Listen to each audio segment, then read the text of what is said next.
How you all doing today? My name is Alex Asina, and the occupation that I'm going to be performing today is cooking. And according to the OTPF, that's a IADL, Instrumental Activity Daily Living. Cooking is something that I really enjoy to do. I love helping my parents out with it. And today in particular is Sunday. My mom usually makes a special dish, brown rice with beans and chicken. She's a little bit of a rush, so I'm going to help her out with the rice. And ironically enough, I'm in the same situation that a lot of the patients that I observed at St. Barnabas Ambulatory Care Center are in. I hurt my hand, unfortunately, the other week. So I'm going to demonstrate how to cook brown rice with one hand. So these are all the ingredients that you need. You know, it's not very difficult to make brown rice. And we have some garlic here, we have some onion and olive oil, and those are the main things really. And a trick that I used to do even before I hurt myself is I would already pre-season it and put it in a jar and leave it for later use. And this comes in particular, it really comes in handy now that I only have one hand, whereas I don't have to spend time cutting up all these things. As you know, obviously that'd be a lot more difficult since I don't have the use of both hands. Okay, so what I'm going to do here is I'm going to get 2.5 cups of water, and I'm going to add it to this pot right here. There's already a fire going under it. So there we go. That's 2. And then we're just going to do a half. See that? Just a half.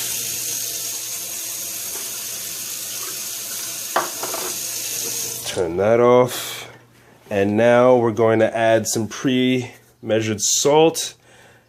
I didn't put that in a spoon or anything because I only have one hand, so use something a little bigger.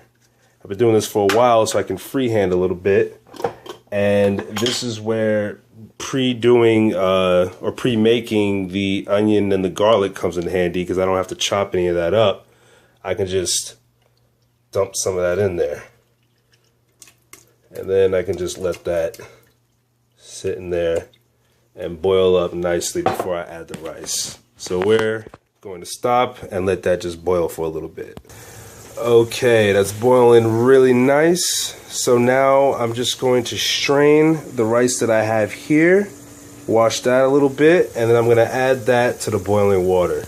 And the good thing about this is that it doesn't necessarily require 2 hands, because I have this nice strainer here with a useful handle. So I can just move that around, slosh it around a little bit, like so. There we go. Then I'm just gonna shake that off a little bit. And another good thing, actually, about only having one hand is I only have one hand to wash when I actually put this in there, so it's not that big of a deal. There we go. So now that my hand is washed, I can just pour that in. And we're going to make a little bit of a mountain here. It's a little trick my mom always taught me. You're going to make a mountain, and as long as the rice reaches the top of the water, you know you have enough water in there. That's what it is. Now, cooking white rice can be really tricky, but the good thing about brown rice is it has a little bit more endurance. You ever try to cook brown rice, or actually white rice, and you leave it in there for too long and it turns into rice pudding? Yeah, that's happened to me a couple of times.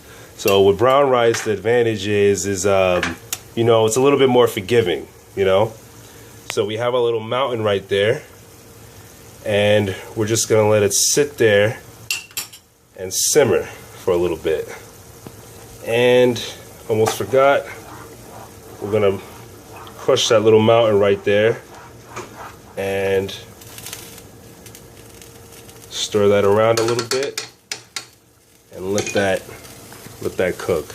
Almost forgot to mention, we want the fire to be high now.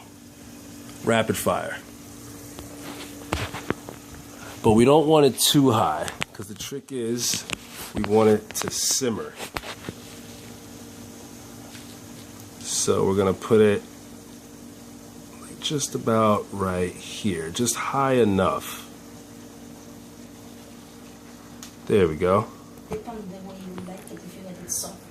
And the beauty about rice is that it doesn't take too long to cook. So this is probably ready in about like 10-12 minutes. Not too long. And most importantly, almost forgot, you want to leave this covered. So just to recap, we have a fire, we have a decent fire, not high, not too high, because we want this to simmer for a little bit. And we're gonna cover it, and we're gonna let that sit for about 10 to 12 minutes.